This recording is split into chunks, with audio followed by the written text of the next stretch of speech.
Ayan, mag-share tayo ng konting idea tungkol po sa mga plywood, kung ano po yung preparasyon.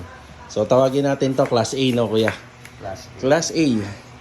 Okay, ito po yung isa sa mga pinto ng cabinet natin sa second floor.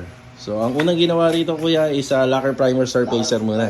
Surfacer. Tapos nilihan ng konti. Tapos, polytop. Sarado, batak masilya, polytab. Tapos nilihan ng konti, then Primer agad. lacquer primer surfacer ulit. Tapos nilihan ng konti. Ito na. Ito na. Lacquer primer na may patching compound. Ayan, patching compound. Lacquer primer, pinaghalo yun. Kaya ito. Ayan. Pagkatapos nito kuya, liha uli. Ano kasunod? Primer uli ng lacquer primer surfacer. Primer surfacer ulit. Tapos, titirahin na natin siya ng finish. Ayan, okay. So, top coat na. Top coat na duko. Ay, ang trabaho. Pero, Quality naman. quality naman. Di ba?